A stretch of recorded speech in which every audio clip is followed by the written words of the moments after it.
From the alley-oops at Keysaw to the glory days at the stick. From who's got it better than us to brick by brick. It's always the 49ers way, from off-season to game day. Yeah, we talk back. It's the 49ers Cutback.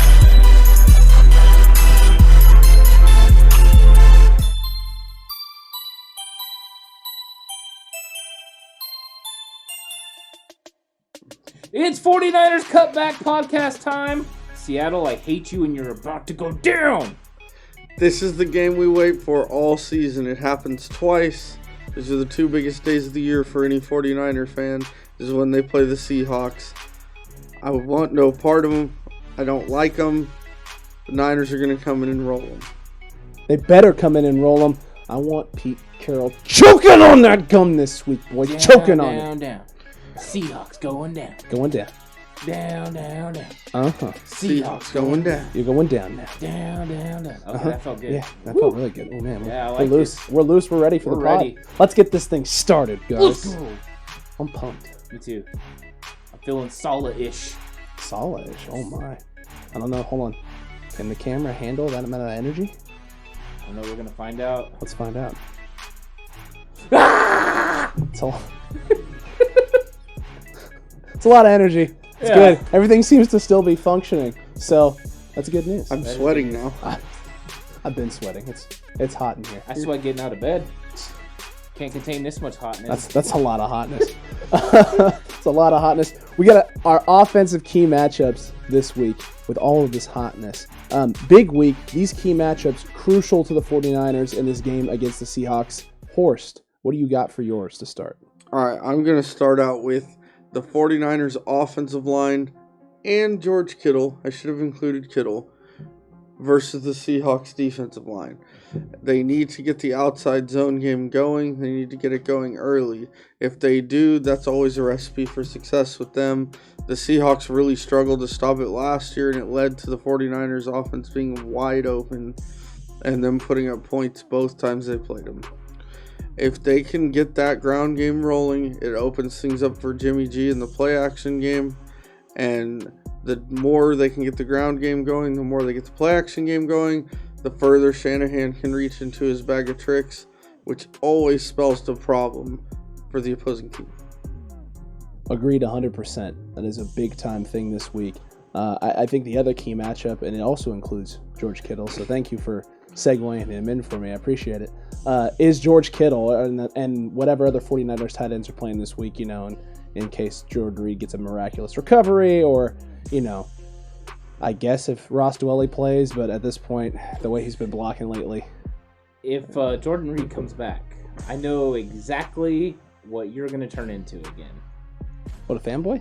Yeah. No, I won't do that quite yet. But my key matchup this week is the 49ers tight end, specifically George Kittle, against the Seattle Seahawks linebacking core, KJ Wright and Bobby Wagner, both of them fantastic linebackers, although they are getting up there in age, and it kind of shows this year a little bit with the play of the defense. Now, their numbers aren't completely down. They're not having a statistically down year, but that Seahawks defense, what are some words to describe it other than putrid and awful? I mean, there's plenty of adjectives and verbs you can use. It might have a lot to do with the D lineman getting shoved back into their face. Could be. That could be the case. But it's going to be crucial for not only Shanahan and the tight ends to get themselves open in space and Shanahan to scheme up some plays, but also their ability to block. I'm assuming Kittle is going to be used be a little bit more mobile this week, maybe even getting up to second level, trying to establish the edge. A lot of different ways they can use Kittle in the blocking game and Ross Dwelley in the blocking game, unfortunately, though he hasn't been doing very well in that regard. But the tight end core as a whole has to play top-notch this week. In the run game, the tight end core has to block well. Dwelley, that includes you. Charlie Warner, stay ready. You may be asked to go in and do some stuff. And then in the pass game, George Kittle has to continue the trend that he's had the last few weeks of making plays, especially on third downs, whether it's third and long, third and short, as well as early in downs as well. He doesn't have to have a big, huge monster game, although I would imagine he has to have a bigger performance than last week, seeing that Deebo Samuel is out and injured. So it's going to be a big week for these tight ends. Kittle has to win some of these matchups against KJ Wright and or Bobby Wagner, whichever the two it ends up being, or probably either or on any given down or possession. I think he has a pretty good shot at doing that, though. Yeah, my key matchup is going to be the most pivotal of the whole entire game, and that is going to be Pete Carroll against the gum. How many times is this guy going to chew? How many pieces does he use? Does it run out of flavor? I mean, these are just questions that we got to know. Because I always see him over there chomping and chomping and chomping, and the only time he doesn't chomp is when he's losing. So, I mean, I'm hoping that he doesn't, get to chomp on the gum very long. Question, though. What kind of gum is it? That's what I'm wondering. 5? It can't be cotton candy. That usually leads to something bad happening. No, is it like the big league chew? Huh? No, see, I feel like he doesn't take big league chews. He's not man enough for that. He uses multiple little pieces of gum. Multiple little pieces. So like a trident or something? Yeah. Something like that. I never see him do anything gangster like blow a bubble or anything like that. It's true. That's not something with a lot of bubble capacity. It's a thin piece of No gum. bubble-ishes. No bubble-ishes. And it looks like a normal flavor too. It's kind of he's bland. Bland. It's a shame. But that's not my key matchup. Thank goodness. Of course. Thank God. Here I was breaking it down. What was that? We were going to cut this until then. Okay. Okay. All right, well, thank God. My key matchup is the 49ers run game versus the Seattle Seahawks defense. Horst kind of alluded to some of it, but it's all about the numbers. If you really look at the game film, you can break down which numbers are on which side of the field, how many guys are in the box. All these things matter when you're determining what plays to run and how to run it. We've got so many people calling for the 49ers to take shots down the field because that's what Seattle gives up. But if it doesn't fit into the game plan, if it doesn't fit what the defense is giving you, then you don't do it. You take what's there. Jimmy Garoppolo completed 80% of his passes last week. He's had 2 solid weeks, and all I hear is everyone wants him to go down the field. Those opportunities will come. You saw it. Brandon Ayuk got hit with the pass down the field. People questioned, was that a bad throw by Jimmy? I don't know. Was Brandon Ayuk supposed to already be to the sidelines? That's questions that you don't know. You don't know how the play is designed. So before you just start talking, you should probably pay attention to what's going on and see what Kyle is doing. Now, also on that specific play as well. Right. I saw a couple of film breakdowns this week where they were talking about how the play was always initially designed to go to Ayuk down the sideline. I don't believe that to be accurate. You had talked about it on the podcast and the show. It looked like he was looking underneath middle of the field for another option to try and get them some short yardage. They were trying to clear out the defense and then isolate someone one-on-one in space so they could kick the field goal. They didn't have anything and it was just like, well, we're going to give this kid a shot. Yeah, I think that was more of a there's nothing underneath. We've now run out of time. Gold's not going to make a long field goal. Let's chuck it up, see if the kid can make a play. Yeah. Ayuk had the other play down the sideline as well, another deep route. They tried to go to Richie James on a deep route. It wasn't there, so Jimmy came off, threw it to Juice underneath. It wasn't caught. So a lot of times you don't see it on the normal broadcast, but they are trying to take shots down the field. Jimmy's not forcing them. Jimmy had one really bad throw in the game, but he's taking what's there. And that's going to be important. That's why the 49ers run game is so important, because if they handle it and they get the numbers that they need and they take advantage of the Seahawks in that area, it will open up play action. It will open up the entire game. That's what we need. Zone running scheme. The Seahawks were the worst against the zone scheme last year, the outside zone. If the 49ers can get it going early, then we might have a huge game for the offense. JaMychal Hasty might blow up, and we might be talking about him for the rest of the year.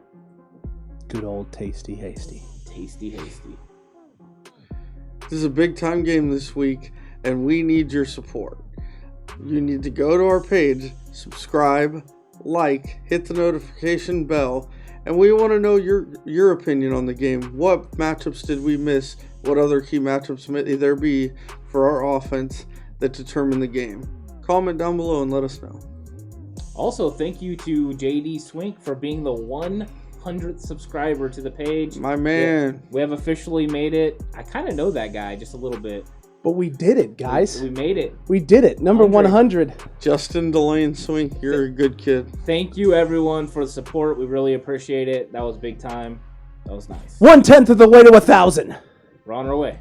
We're on our way to 1K. And now it's time for the big defensive key matchups for this game. Alex? Well, my defensive key matchup is these 49ers defensive backs versus the Seahawks wide receiving core, because as we all know, this Seahawks wide receiving core is probably the most talented they've had in quite some time. DK Metcalf is a physical specimen. We all saw him chasing down Budda Baker like he was a prime steak.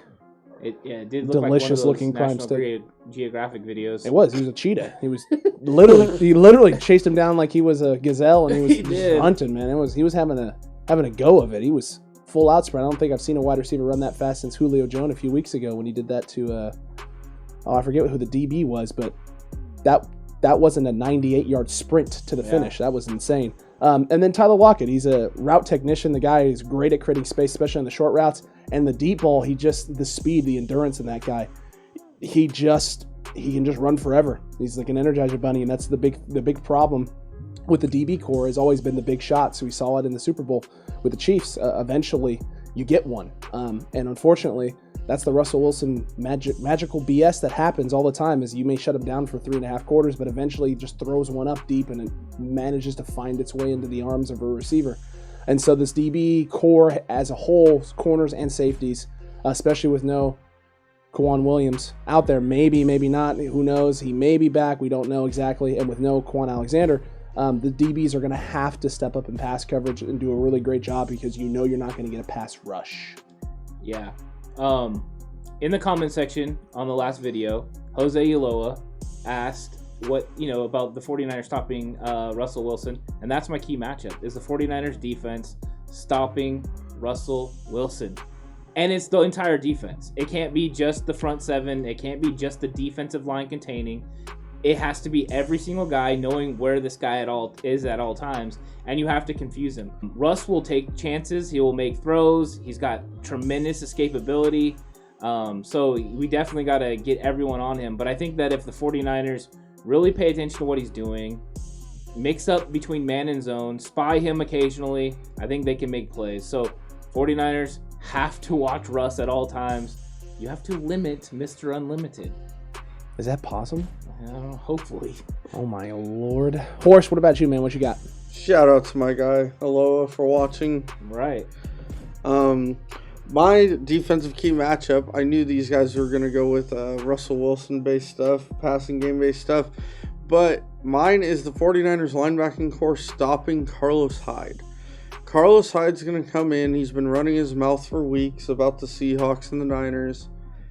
He's going to come in running with a chip on his shoulder. I know he's a little banged up. They weren't sure if he was going to play. I think he's going to play. And if not him, then whoever plays running back. But the Seahawks try really hard to establish a run game. I know they haven't been nationally known for it in the media since Marshawn Lynch was in his prime, but they try very, very hard to establish a run game. And if you stop that run game and make them one-dimensional and make Russ throw the ball 50 times, they're not as good. I know you might not realize that, but they're not as good if Russ has to throw the ball 50 times if you know it's coming. So I think that's a big thing in the game this week is to shut down the run game, and Carlos Hyde does not scare me. Not even like a smidge? No.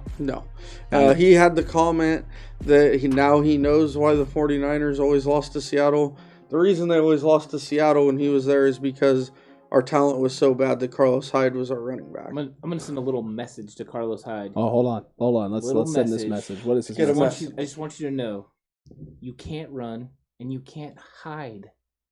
You're going down, son. I get it because he's a running back. He can't run, and then his last name's Hyde. Did you just make a joke now? I did. It was a good joke.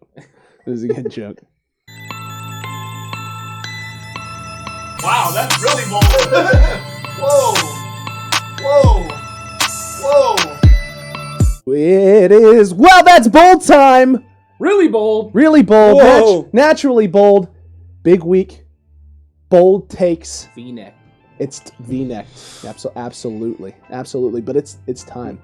That's a teaser for later. That's foreshadowing. You don't need to know about it. Wow, that's bold this week. We'll start with me. Nice. And my wow, that's bold pick. I know. I want to save the best for last, because it's definitely not me. Jermichael Hasty. I know I said last week, first career touchdown. He let us all down. I know it was really sad, but that was so that he could have a huge week this week with Jeff Wilson Jr. out with an ankle injury. 150 all-purpose yards. Receiving, rushing, maybe a kick return or something. Who knows?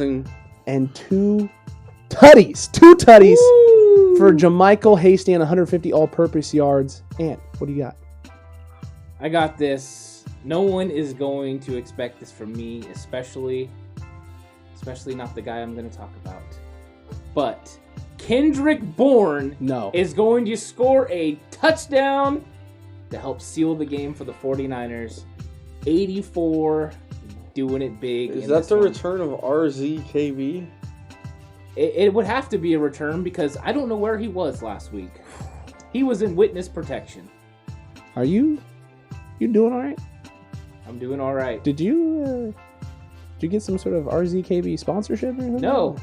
Unfortunately, I watch film.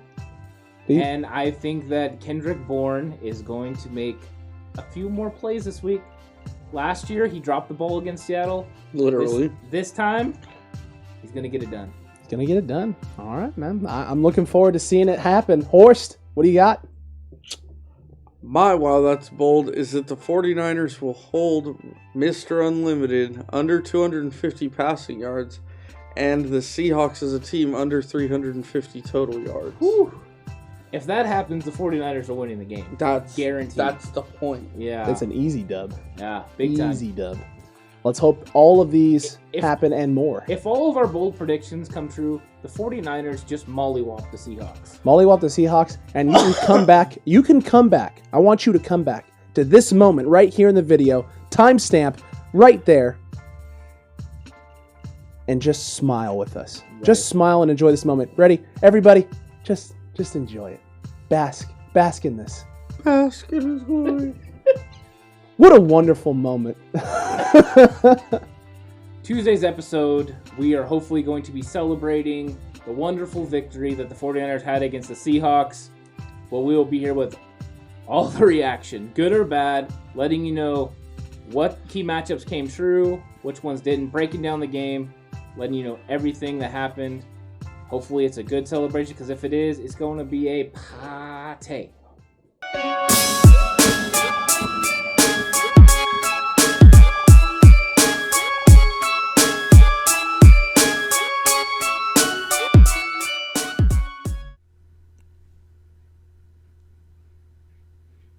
Hmm.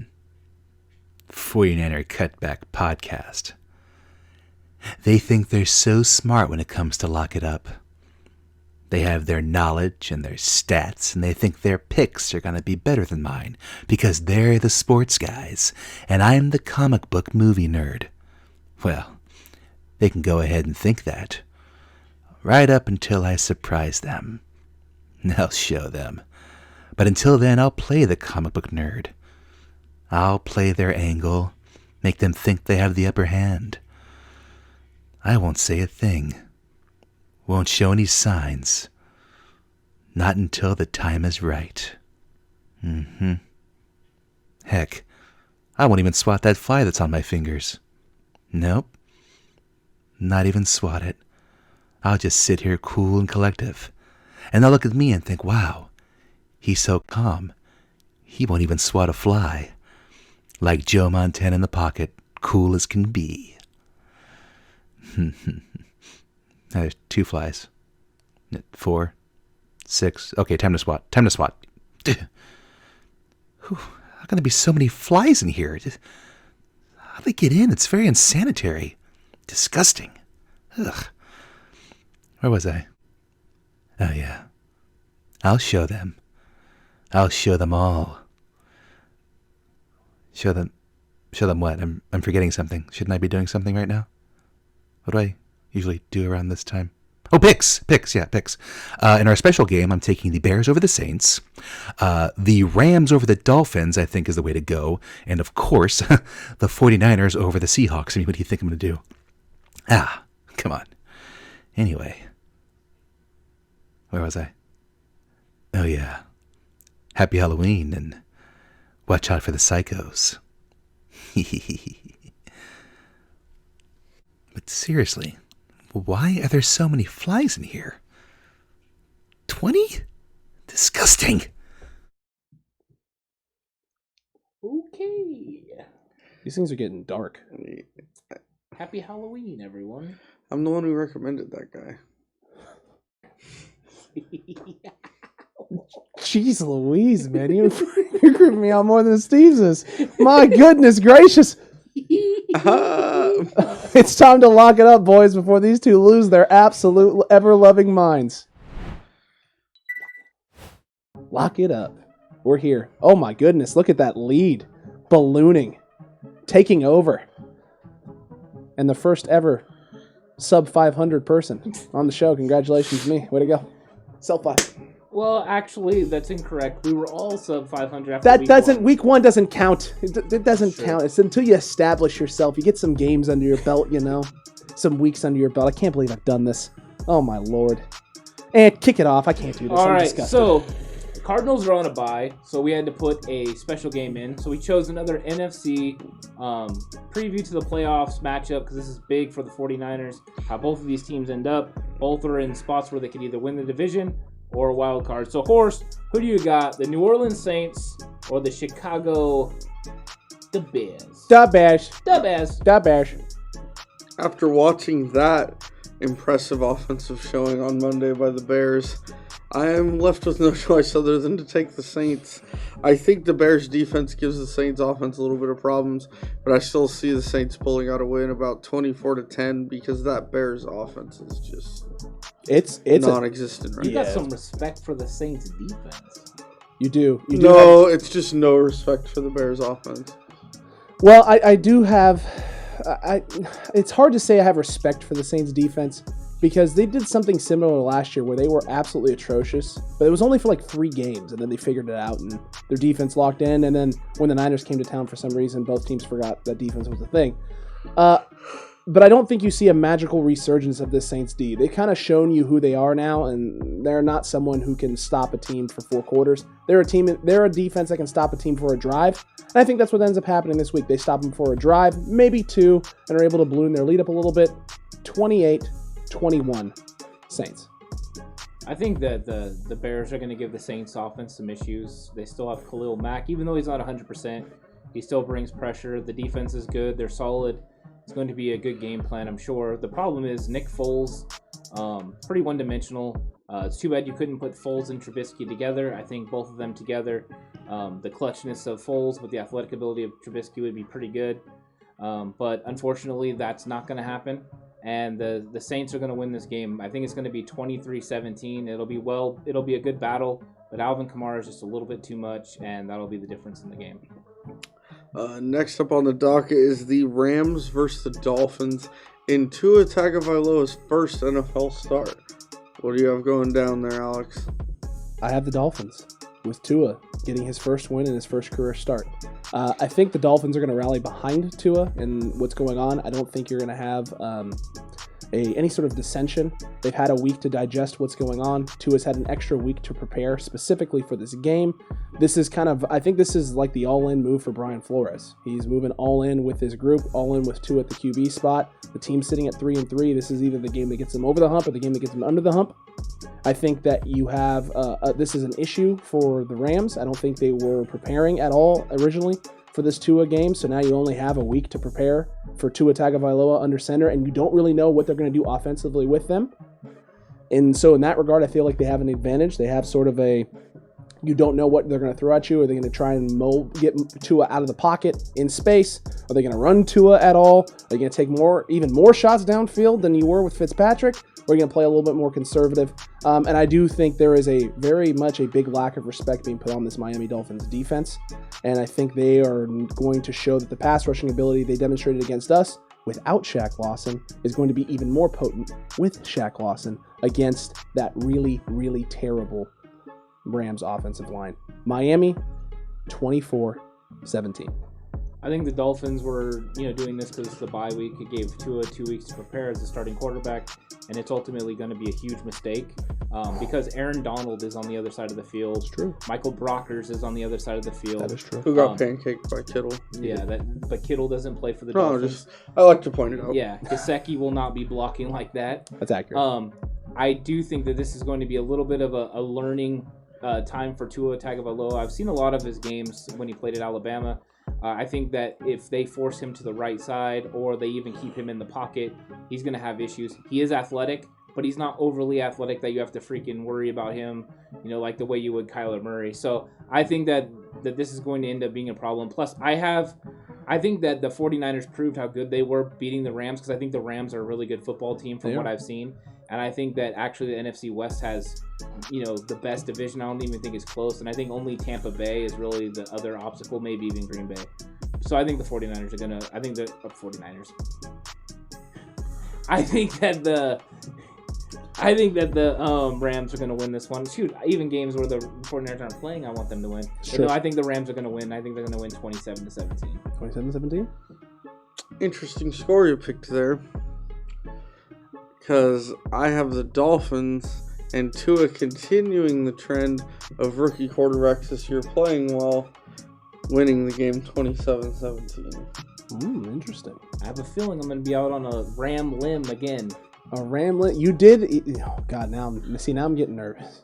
I really need to get over 500. I need another 3-0 week. I need to do it. Be the first person to do it 2 times. I'm curious. I need it. I mean, I know I'm curious. What is it about the Rams that make you guys pick against them? Jared Goff. But you don't think that Henderson in the run game can get enough done? Against the Dolphins. I don't think against the Dolphins they can. I don't trust their offense against that defense. And I'm gonna be honest, the Bears defense did not look that good in their Monday night game. They looked like they were struggling, and that could just be McVay scheming. It is. And it probably is. I think you just said it is. So, but McVay has been shown to be rather inconsistent with his scheming as well. I'll tell you this. McVay outsmarted McVay against the 49ers. Oh, there you go. McVay came in with a different game plan because he thought that the 49ers were going to reinvent the wheel, and he outsmarted himself. Yeah. He's so smart, he outsmarted himself. Kyle does the same thing sometimes, but I think that the only thing that worries me is it's in Miami at early start time for a West Coast team. That's the only concern I have. I think my issue for them isn't necessarily their offense so much as their defense in this specific game, and it's only because you don't know what the system is going to look like with Tua in it. You don't know what they're going to do. You have no tape on it. You have no film, and because you don't have those things, and the Dolphins have everything they need to see where your offense has succeeded and struggled, I feel like with 2 weeks to prepare, they have everything going their way. And the team hasn't been playing bad. So It's just really hard for me to sit there and think in my head, this isn't the old Dolphins, right? This isn't the Dolphins of like 2 seasons ago where they're going to drop the ball against a team that they have a chance to win against. And then, they play the New England Patriots at the end of the season. They have no chance and they pull off a miracle, Right.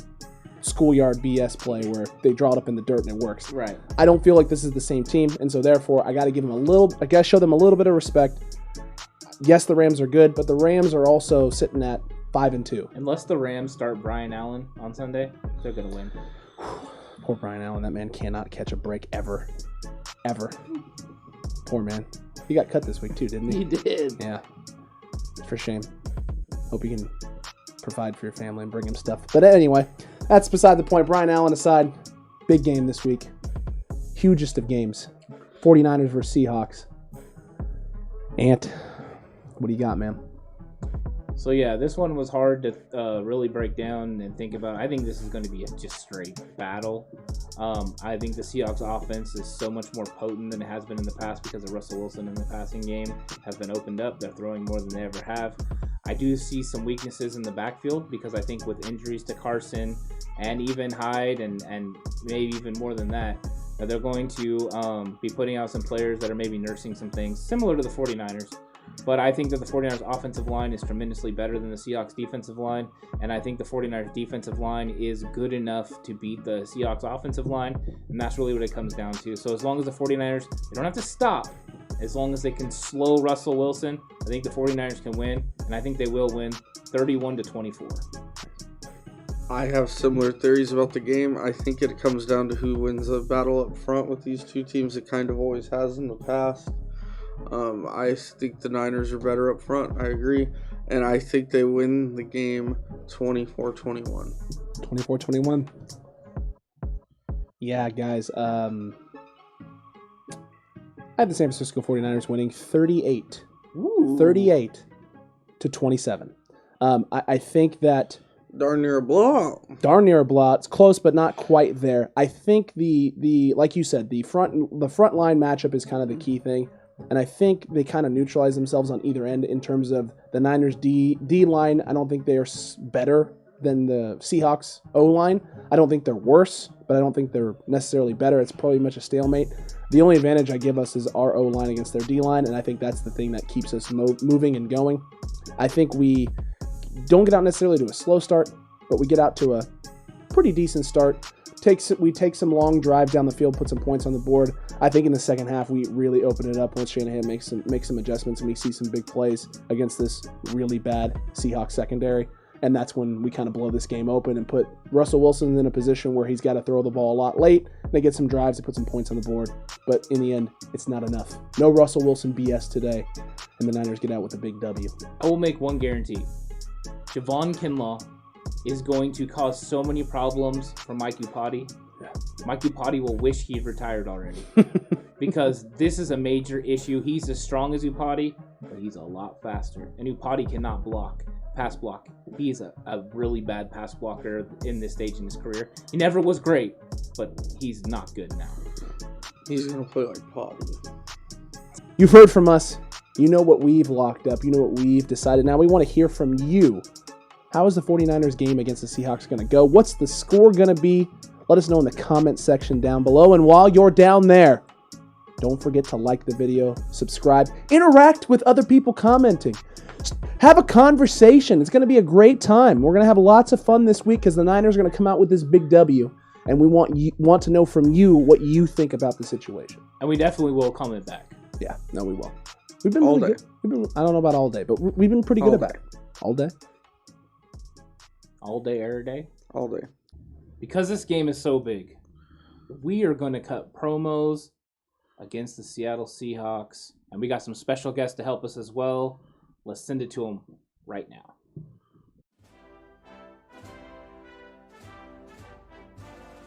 Good evening, my fellow podcast watchers on the YouTube popular platform, but not as popular as this wonderful show here with wonderful hosts, great hosts, amazing, incredible hosts, the guy with the big nose that sits behind the screen, the two gentlemen in the front with the hats and the shirts, wonderful shirts. By the way, if you've ever watch the podcast, watch the 49ers Cutback Podcast, you see the shirts, incredible, extraordinary, the best shirts, the best content on this podcast, amazing podcast. And I was brought on, they reached out to me and said, "Oh, Mr. President, you're incredible. You're doing great things, but we know you have a disdain for Seattle and the Seahawks and just anything Seattle." And they're right, 100%. Terrible city. Look at the towers, the water whatever that thing is, the Space Needle, I think they call it, with the Starbucks. Terrible coffee also as well there. Just the worst everything. This is a huge week for the 49ers. Huge. In massive, gigantic, big week for the 49ers against those Seattle Seahawks. And they're going to have to crush that cheating Carroll. He's been cheating since back in his days at Southern California, USC, where he was paying Reggie Bush illegal money and then lying to it and colluding with the fake news at ESPN to make sure that he wouldn't get caught. He's a cheater. He's been cheating since day one. And if you know better, you'll root and support for the 49ers this Sunday. There's no other team. There's no other time than right now in this great NFL season to hop on board and support the San Francisco 49ers as they take on Cheatin' Carroll and those Seahawks. They're terrible, the worst I've ever seen.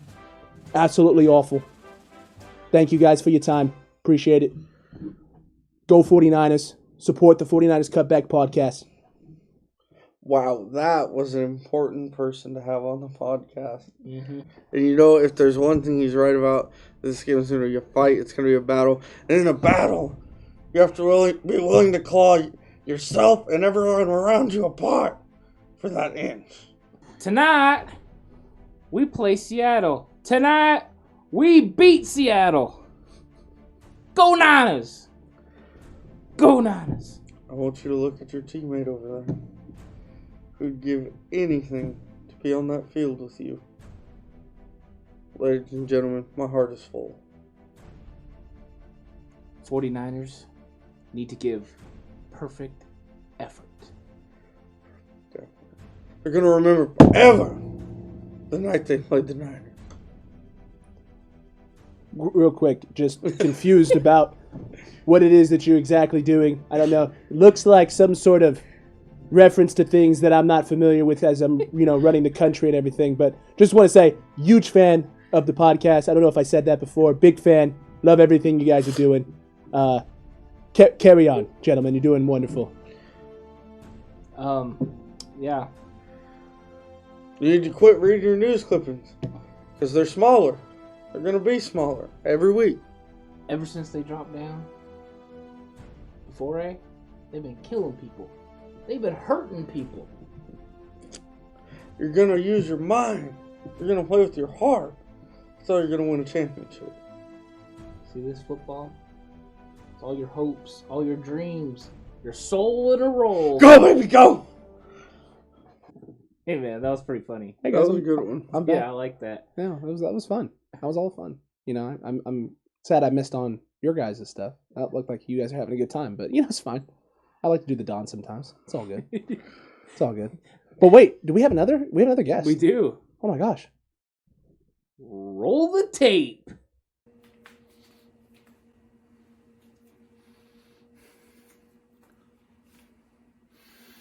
Finally, The Rock has come back to the 49er Cutback Podcast. This Sunday, the Showdown, face-to-face, the San Francisco 49ers and the Seattle Seahawks. Eye-to-eye, toe-to-toe. And there's one thing, The Rock can guarantee what happens. The Niners walk in 4-3. The Niners walk out 5-3. Take it from the jabroni beating, pie eating, trail blazing, eyebrow raising.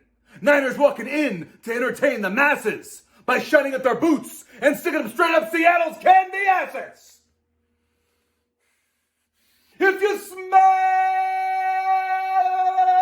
the tongue, what The Rock is cooking. Oh, I'm fired up. Fired up. Yeah, that was. I wasn't. I smell what he's cooking. Absolutely. Wait. No, wasn't that? That was Iron Man, wasn't it? That was Tony Stark. No. No. No. You sure? Need the goatee. The glass. Okay. Whoa.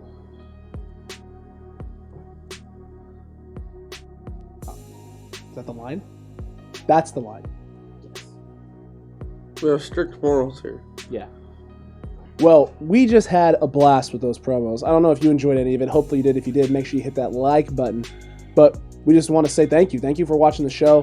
100 subscribers. Incredible. I think we were all hoping we were going to get there. Yep. I don't think we even thought we were going to get there that fast. We appreciate all the love and support. If you're enjoying the content, make sure you like all the videos. It helps get the word out there so that other people can join in and participate and be a part of this podcast in this wonderful environment with these two lovely gentlemen right down there.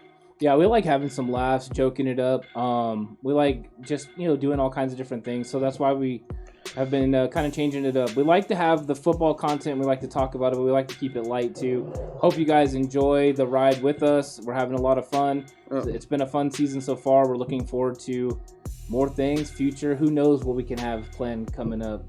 Could be some cool stuff. Having a fantastic time, guys. Fantastic. Word of the day for Horst. Fantastic. Ain't now I know he's right. It's funny. It's funny. Super funny. He's the funniest. Look at him. He just looks funny. He does. Means he's the smartest guy in the room. Oh my. What? I didn't have to look. I knew that one was cut already. Oh, that's cut. Why is it incredible. cut? Watch the show. We're just going to get right there at that point. Okay, sweet. I feel like that was the funniest comment of the whole show. It was probably the funniest comment of the whole show. It's too bad nobody's going to ever hear it. No one, ever. And that's okay, because there's plenty of other things that you could have watched and heard today other than that horrendous, horrible thing that was said by the gentleman in the red hat. Make sure you hit that notification bell so you get notified every time we post something on this channel for all of our future and potential content here on the 49ers Cutback Podcast. We got a big week and a big game this week.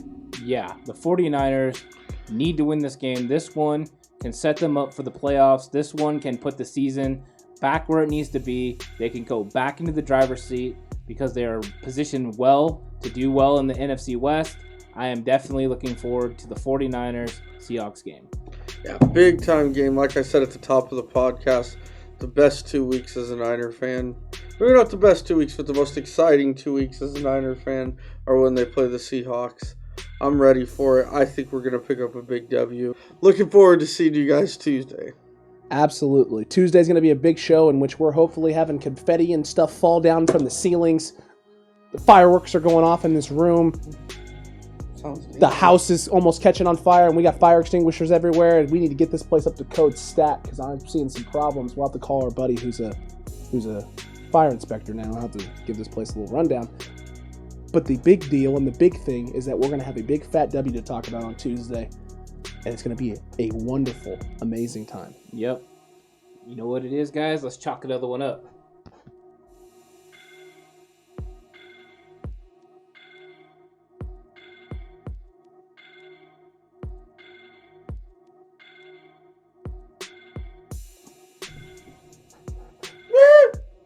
This is going to have some editing in this one. I'm going to have some editing. Actually, it's not going to be that bad.